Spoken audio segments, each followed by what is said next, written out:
Assalamualaikum warahmatullahi wabarakatuh. Di video kali ini untuk materi terakhir ya di praktikum PG atau pembangunan game. Nah, di sini sebelum saya jelasin materi terakhirnya mau ngapain, mungkin saya recap dulu sebentar ya.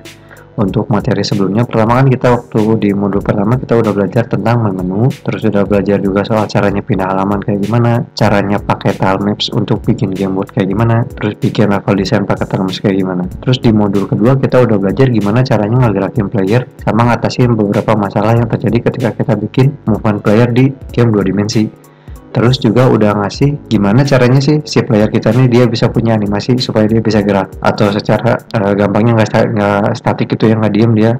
Ketika jalan dia ada kayak animasinya kayak gitu. Terus di modul ketiga kita udah belajar cara bikin enemy sama perilakunya kayak pakai waypoint, terus nge-spawnnya kayak gimana. Terus juga di modul ketiga juga kita udah belajar cara gimana nambahin koin sama health bar ke player kita, atau nambahin koin ketika player kita ngambil koin ya pastinya kayak gitu. Nah, di sini di modul keempat ini untuk modul terakhir kita bakal belajar gimana caranya ngebuild si game yang udah jadi ini ke platform Android, atau tepatnya diekspor jadi APK ya. Karena di PG ini kan tujuan akhirnya kita diekspor ke APK untuk gamenya. Nah, di sini sebelum kita mau nge-ekspor game kita perlu pastiin dulu nih beberapa hal. Yang pertama kita harus pastiin bahwa misalkan si game kita ini dia udah jalan bener, nggak ada error sama sekali di konsolnya, juga nggak ada error baik yang itu warna merah ataupun warna kuning, udah bersih kayak gini ya, dia nggak ada apa-apa. Terus kita perlu mastiin juga di kanvasnya nih. Nah, di sini kanvasnya kita perlu mastiin untuk resolusi layarnya mau berapa, atau mau resolusi paling kecil atau resolusi maksimalnya gitu ya.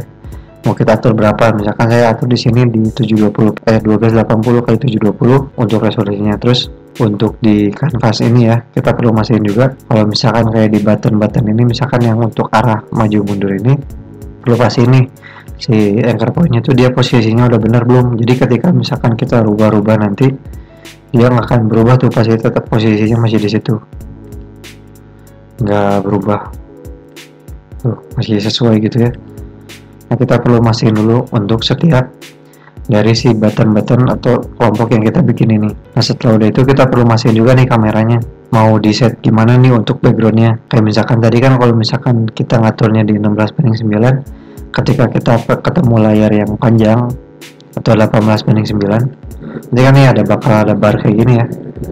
Nah, misalkan kalian nggak pengen ada biru kayak gini, mau hitam, nah kalian tinggal ngatur aja di sini kayak gitu. Terus setelah kita udah pastiin buat di kamera sama di kanvasnya, kita juga perlu atur perlu mastiin dulu nih, karena kita mau ngekspor ke Android Unity yang kita pakai ini nih. Misalkan saya contoh di sini di Unity 2020.1.4F1. Kita perlu pastiin dulu nih kalau misalkan si Unity versi yang kita pakai ini dia udah keinstall untuk bundle Androidnya nih. Ini kan sama nih ya, 2020.1.4F1 kalau dia udah keinstall Android Build supportnya. Atau kalau misalkan kalian nggak pakai Unity Hub buat mastiin udah keinstall sebelumnya, kalian bisa ke edit di sini. Bukan edit. Oh iya benar, di edit ada preference. Terus di sini ada external tool. Nah, kalian pasti ini di JDK Android SDK ini tuh udah ada kayak gitu.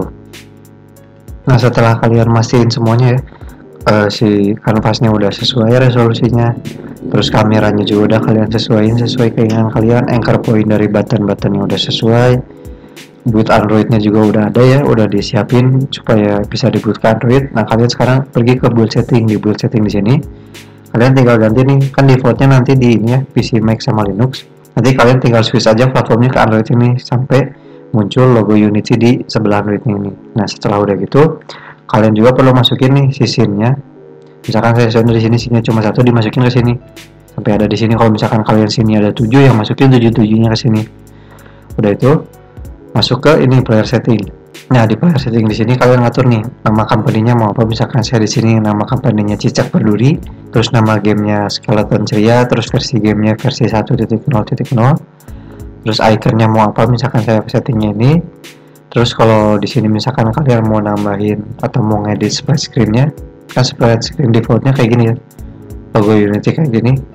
Kalau kalian mau ganti atau nambahin lagi, kalian bisa nih di sini. Misalkan kalian mau nambahin logo, misalkan logonya awan misalkan ya, durasinya misalkan 2 detik kayak gitu, misalkan kayak ini contoh aja. Terus di preview nanti itu ada logonya. Nah, kalian tinggal customize aja splash screen-nya mau kayak gimana.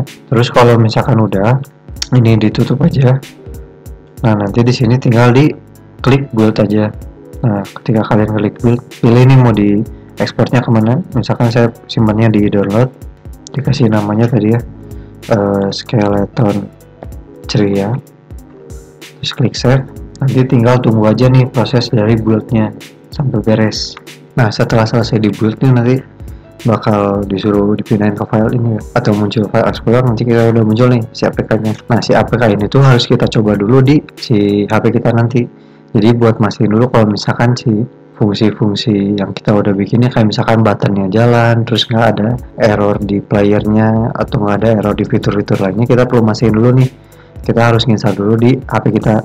Nah, setelah di install nih baru ketahuan nih ada errornya apa atau bugnya apa. Nanti kita perbaiki lagi di sini, karena kalau misalkan kita run di Unity-nya di sini nggak ada error sama sekali ya. Oh, di konsolnya udah bersih, nggak ada error apa-apa gitu ya. Tapi buat di Android kok jadi error. Nah, karena emang umumnya kayak gitu. Jadi ketika kita bikin di game engine-nya malah nggak ada error sama sekali ya, nggak ada kendala apa-apa gitu. Tapi ketika kita udah ekspor malah muncul error. Jadi emang kayak gitu. Jadi kita perlu nge-export berkali-kali, nge-build berkali-kali supaya nanti si bug-bugnya tuh hilang. Karena pada dasarnya emang mungkin di sini nggak akan kelihatan ya, karena kita nyobanya tuh pakai komputer bukan pakai HP-nya. Tapi kalau kita udah ekspor ke Android terus kita nyoba pakai Android-nya, nanti baru ketahuan errornya kayak gimana.